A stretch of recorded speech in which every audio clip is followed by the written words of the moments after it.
గ్రామానికి ఒక్క రోడ్డు కూడా వేయలేదు. అలాగే ఏ గ్రామానికి ఒక మంచినీళ్ళ పథకమైనా తెచ్చారంటే ఏ గ్రామానికి కూడా మంచినీళ్ళ పథకం కూడా తీసుకురాలేదు.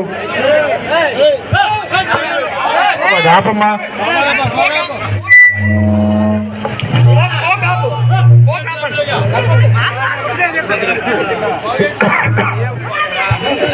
మరి మన మున్సిపాలిటీలో తీసుకుందాం. ఈ మున్సిపాలిటీలో అడుగడుగున సమస్యలు ఉన్నాయి. అలాగే పల్లెటూరులో కూడా చాలా సమస్యలు ఉన్నాయి. వీటన్నిటి కూడా పరిష్కరించాల్సినటువంటి బాధ్యత నా పైన ఉందని సందర్భంగా మీ అందరికీ నేను తెలియజేస్తున్నాను. మరి ఒక్కసారి మున్సిపాలిటీ చూస్తే కనీసం వీధి దీపాలు కూడా లేవు. గత ప్రభుత్వంలో కాలువలు పూడికలతో కూడా మర్చిపోయారు. వీధి దీపాలు కూడా వేయలేదు. ఎక్కడ చూసినా సరే అంధకారం. మరి కొలాయి నీరు పట్టుకున్నా సరే ఆ కొలాయి నీరు కూడా మరి బురద నీరు వస్తుందంటే మీరందరూ కూడా ఒకసారి ఆలోచించాలి.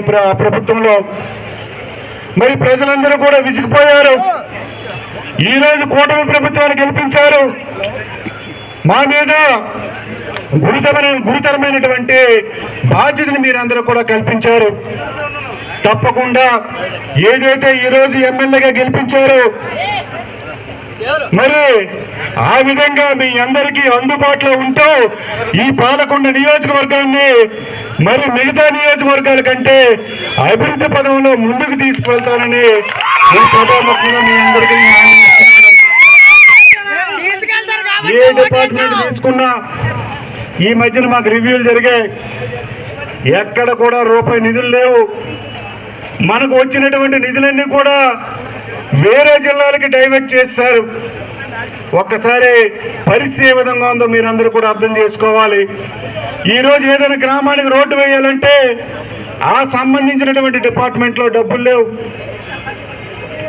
అంటే పూర్తిగా ఖజానాన్ని ఖాళీ చేసినటువంటి గత ప్రభుత్వంలో ఒక్కసారి ప్రజలందరూ కూడా విసిగిపోయి ఈరోజు కూటమి ప్రభుత్వానికి ఇచ్చారంటే మా మీద నమ్మకంతో మీరందరూ కూడా ఇచ్చారు. మీ అందరి యొక్క నమ్మకాన్ని ఒమ్ము చేయలేని సందర్భంగా మీ అందరికీ నేను తెలియజేస్తున్నాను. మరి మా ముందు సవాళ్ళు ఉన్నాయి.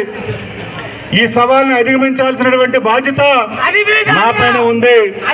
ఖచ్చితంగా మరి ఏదైతే బాధ్యతను ఇచ్చారో ఈ బాధ్యతను ఖచ్చితంగా నేను కానీ మా నాయకులు కానీ అందరం కూడా చేయాల్సినటువంటి అవసరం ఉంది. అలాగే అభివృద్ధి విషయంలో ప్రజలు కూడా భాగస్వాములు అవ్వాలి. మీకు కూడా బాధ్యత ఉంది. ఇది సోషల్ రెస్పాన్సిబిలిటీ. ఒక ఎమ్మెల్యేగా నాకు ఎంత బాధ్యత ఉందో ప్రజలుగా మీకు కూడా అంతే బాధ్యత ఉందని సందర్భంగా మీ అందరికీ నేను గుర్తు చేస్తున్నాను. ఇదంతా కలిసికట్టుగా చెయ్యాలి. కలిసికట్టుగా గత ప్రభుత్వంలో ఏవైతే తప్పులు చేశారో అవన్నీ కూడా పునరావృతం కాకుండా అవన్నీ కూడా సరిదిద్ది గాడిలో పెట్టాల్సినటువంటి అవసరం ఉంది. ఈ పాలకొండ పట్టణంలో గత ప్రభుత్వంలో భూ కబ్జాలు జరిగాయి. నేను ఒక్కటే చెబుతున్నాను, ఎవరైతే భూ కబ్జాలు చేశారో ఉక్కు పాదంతో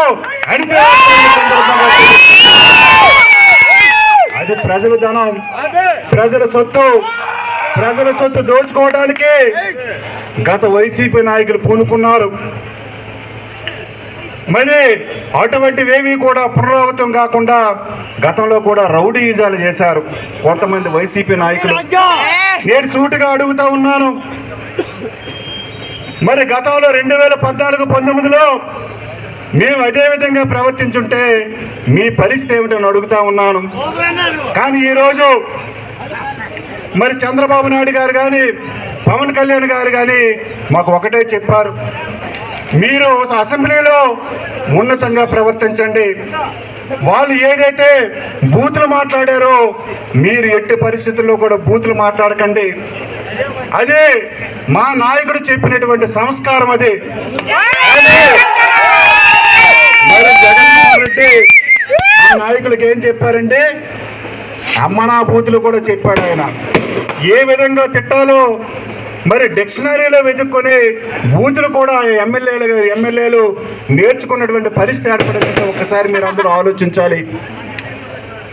మరి మొన్న జరిగినటువంటి అసెంబ్లీలో మాతో పాటుగా కాకుండా మాజీ సీఎం హోదాలో మంత్రులు ప్రమాణ స్వీకారం అయిన తర్వాత మరి ఒక ప్రతిపక్ష నాయకుడిగా మాజీ ముఖ్యమంత్రిగా మంత్రులు అయిన తర్వాత ప్రమాణ స్వీకారానికి అవకాశం కల్పించింది మరి ముఖ్యమంత్రి చంద్రబాబు నాయుడు గారు, పవన్ కళ్యాణ్ గారు. కానీ మీరేం చేశారు?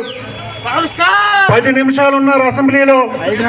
కనీసం స్పీకర్కి ఒక గౌరవప్రదమైనటువంటి స్పీకర్కి మీరు ఒక ప్రతిపక్ష నాయకుడిగా మీరు వెళ్ళి ఆయనకు కృతజ్ఞతలు తెలియజేసి మీరు వెళ్ళాల్సినటువంటి బాధ్యత మీపై ఉంది.